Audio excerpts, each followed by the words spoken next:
నేను మీ గంగారాం అలియాస్ ఆంజనేయులు.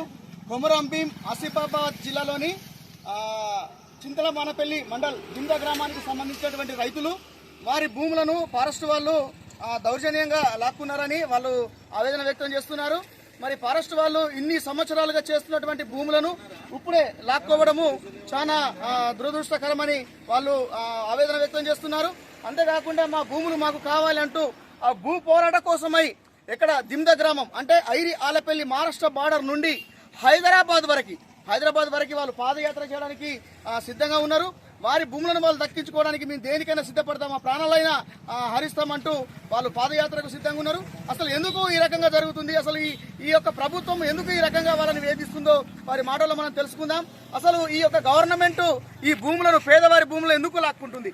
అసలు ఈ పేదవారు అనే వ్యక్తులు వీళ్ళకు భూమి ఆధారం. ఈ పేదవారికి ఈ భూమి ఆధారం తప్ప వాళ్ళు వేరే పని ఏది చేసి కూడా బతకలేరు. అటువంటి రైతుల మీద ఈ యొక్క ప్రభుత్వం కానివ్వండి, ఫారెస్ట్ అధికారులు కానివ్వండి, వీరిపైన దౌర్జన్యం చేస్తూ వారి భూములను లాక్కోవడము చాలా దురదృష్టకరమని వాళ్ళు అంటున్నారు.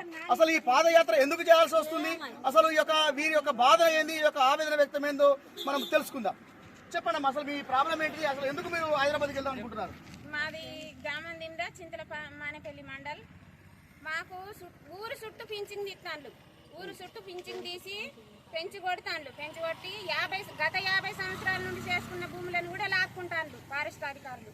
మీరెవరైనా అడ్డుపడితే మీ మీద కేసు పెడతామని దౌర్జన్యంగా ఇలా చేసి మహారాష్ట్ర నుండి పులులు వస్తాయి, ఇది మేము ఫారెస్ట్ అధికారుల భూమి మాది, మేము ఇలా జంగల్ పెంచుకుంటాము, పులుల సంరక్షణ అంటున్నారు. ఇవాళ వాళ్ళకు పులుల మీద ఉన్న ప్రేమ ఇవాళ మా రైతుల మీద లేదు సారు.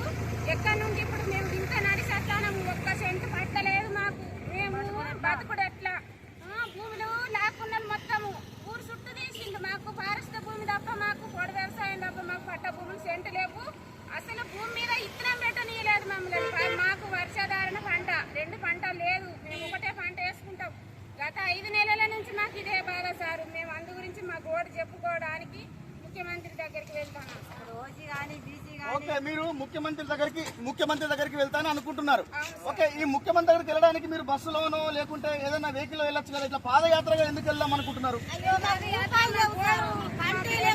పంట వేయలేదు, మాకు డబ్బులు లేవు, అందు గురించి మేము నడుచుకుంటూ ఆయన వెళ్ళి మా ప్రాణాలన్నీ అర్పిస్తాం. కానీ కోడ భూములని మేము వదులుకోము, కొట్టం మేము పాతవి వదలమని పోతాను సార్. మాకు డబ్బులు లేక మేము పాదయాత్ర చేస్తాము. ఇప్పుడు మేము పక్కూరి పోయి కూలి పని చేసే పరిస్థితి మా ఊర్లో ఏ పని లేదు. పక్కూరి పోయి కూలి పని చేసే పరిస్థితి. 5 రోజుల వర్షం కొడితే మాకు పిచ్చి లేదు, ఎట్లా పక్క నుండి జంగట్లకి వెళ్ళి కాడు పడి వచ్చిండు నడిచి. ఇది మా పరిస్థితి.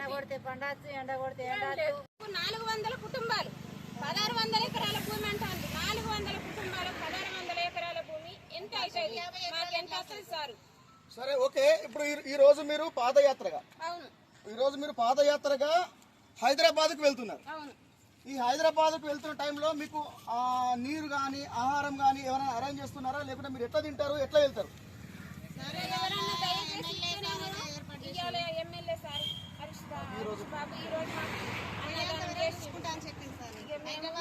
హైదరాబాద్ వెళ్ళేంత వరకు ఎవరన్నా దారిలో సాయం చేస్తే నీళ్ళు కానీ ఆహారం కానీ తీసుకుంటామని అనుకుంటున్నాను.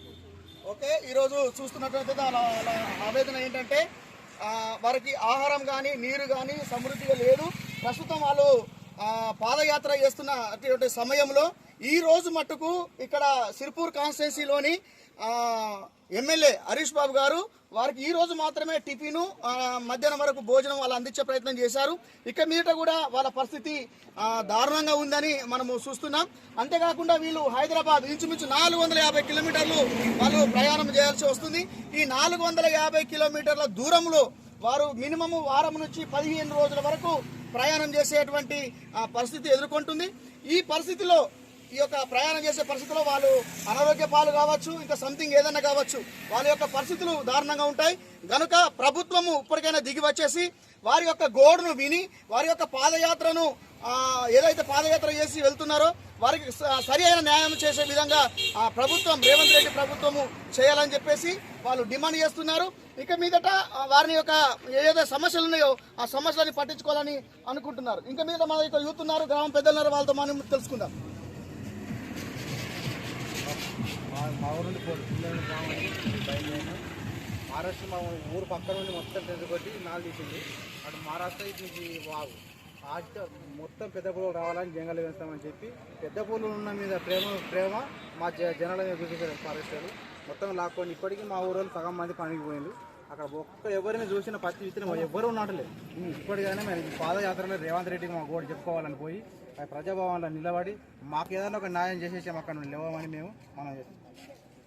ఓకే, ఈరోజు ఈ పాదయాత్రను వాళ్ళు చేస్తున్నటువంటి సమయంలో వారికి కావాల్సిన ఆహారం కానివ్వండి, నీరు కానివ్వండి, వారు దేని కూడా సర్దుకోలేదు. అటుగా ఖాళీ చేతులతో వారు వెళ్తున్నారు. దీన్ని గవర్నమెంట్ చూసి వారికి కావాల్సినటువంటి ఏదైతే న్యాయం ఉందో ఆ న్యాయం వాళ్ళకు జరిగేలాగా చూడాలని తెలియజేస్తూ మా T9 తరఫున మేము వారికి గవర్నమెంట్కి తెలియజేస్తున్నాం. చూస్తూనే ఉండండి T9 న్యూస్, ప్రతిక్షణం ప్రజాగర్జన. మా పోడు భూములు మీరు చేసుకుంటున్నారు. అప్పటి నుంచి మీకు ప్రభుత్వం కానీ గత ప్రభుత్వాలు ఏ ప్రభుత్వం అయినా కూడా మీకు పట్టాలు కానీ ఇచ్చి మీకు ఏమైనా సపోర్ట్ ఏమైనా చేసిందా? చెప్పు, మాట్లాడు. మాకు ఏం లేదు. 50 ఏట్ల కాస్తూ ఇంత భూమి దున్నుకొని 4 ఎకరాలు 5 ఎకరాలు 6 ఎకరాలు ఉన్నాయి. అది చేసుకొని బతుకుతాంటివి. బతకంగా ఇవాళ బొత్తిగా కూడా లాక్కున్నాడు. పట్టలేదు, బతుకుతానని మా భారం ఉంది.